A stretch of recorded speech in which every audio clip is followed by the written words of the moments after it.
CMYC here. I'm going to teach you how to make a map, a shapefile from a paper map. First thing you need is some plugins on QGIS, and these plugins include, once this loads, freehand raster georeferencer, which allows you to put. It's a relatively new thing that allows you to put the map up and easily manipulate it on the canvas. Uh, Join multiple lines, which allows you to join multiple census lines together, which allows you to easier split a shape. And I use memory layer saver just to save the temporary layers and memory layers into the project file. You'll also need two toolbars. You'll need this toolbar, which is called the digitizing toolbar, and this toolbar, which is called the advanced digitizing toolbar. These things, you just make sure that it's on in toolbar. There's advanced. And there's digitizing to allow you to make the map. Then what you do is you hit this AD button on the freehand raster georeferencer to add your image. Browse to it. I think it's, let's see, we're doing this one. Add new, and it'll come up. The T minus and T plus changes the transparency. You want to make it as transparent as possible, as least transparent as possible, so you can see it. Then what you do is you have to hit RO to rotate, and MO moves it, and AD and scale changes the scale. But I'm going to try to do this piece over here. So we're going to rotate this so that it kind of fits the area over here. Scale it so that it comes down. Make it bigger. Necessarily easy. This is not intuitive or easy to do, but it is. Once you get the hang of it, it's possible to do. Then you hit rotate again to rotate it. Now my picture's a little bit off, so it's not gonna. It's only gonna be. I'm only gonna be able to do a piece without moving it. I'm gonna try to get this corner in over here as best I can.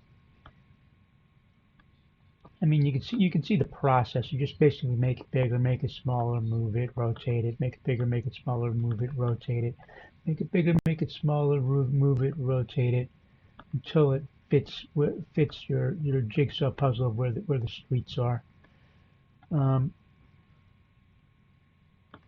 I have already done this so that you can skip the steps. It's here, and that fits 3 in.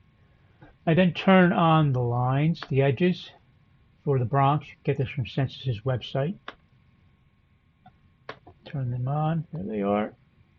These are the modern day 2020 lines for the Bronx. And I just go down here and select the lines. You can see my shapefile isn't perfect, but I can my paper map isn't perfect. I took the map at an angle, unfortunately. So that I might have to use a couple of tricks to make sure it's right. I mean, this should be Jackson Avenue over here. I can check by hitting the info icon, clicking on it. And the new thing is I have to select the layer. Yeah, that's Jackson Avenue, and this is East 149th Street, as you can see. So what I do is I click the edges and click on Jackson Avenue. I always want to overlap, but I want to make sure that this doesn't have a line there. I always want to overlap so I can see it. This is probably Concord Avenue here. And I go up to East 152nd Street, hit Control C, edit, paste features as temporary scratch layer, Bronx, AD, 5 lines. And I changed the type of lines to primary roads so I can see them better. I just go down here. I can type in primary if I wanted to, or scroll down. It's the standard shape that comes with QGIS, but hit apply. Now they're thicker. And when I turn it on, you can see the vertices. So then I have to add a piece at the end on the northern end. Just did that. It's the first line I can hit Control A, vector, join multiple lines, and I'll zoom out so you can see it. Now we have a line that follows 3. I can make a line that follows 2, and we can do more than one at a time. So let's just do that so I can show you how to do that. Again, I go to the edges, precinct 2 back in 1944. I'll zoom in, doesn't really matter. Goes down 149th to Tinton. A little trick is if you have the select on and you hover over Tinton, it should say Tinton Avenue eventually. Or Union, I guess it's Union, not Tinton. I go from there to here, to here, to here, holding down the Shift key, hit Control C, go to my Bronx AD lines, hit Control V. Then I got to make the overlaps from here to here.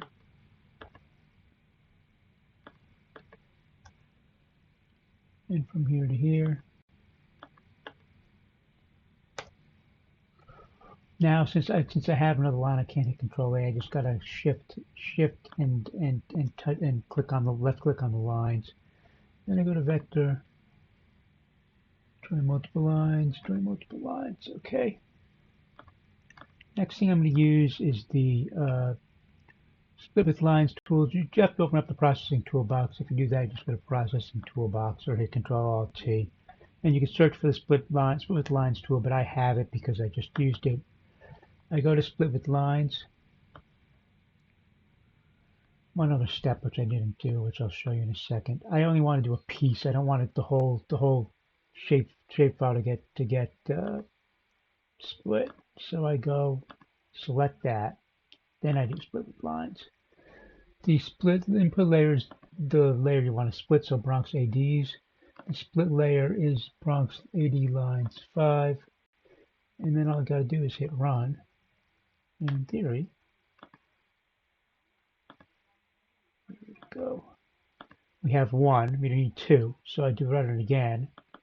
Sometimes it takes multiple times when you do multiple shapes.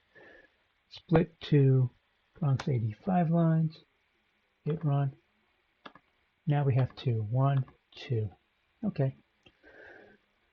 I'll hit Control A and Control C to select all of these. Close those two.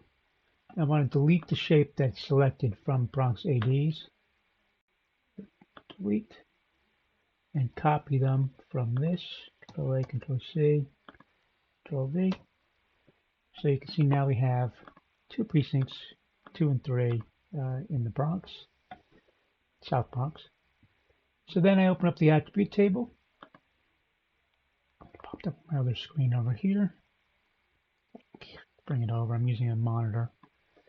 And I make sure that the selected goes to the top. This is precinct 2, so I enter my GeoID, BX05002, precinct number 2, name BX5-2, ADEDs 5-2.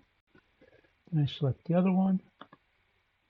This is 3, so it's BX05003, precinct number 3, name BX53, and ADED is 5-3. And that's basically it. I have to do this a lot more times to finish this particular AD. Save it, hit the pencil icon and save it. But to finish this particular ID, I mean, there are, if we zoom out, see what the highest number is, probably 40 or 50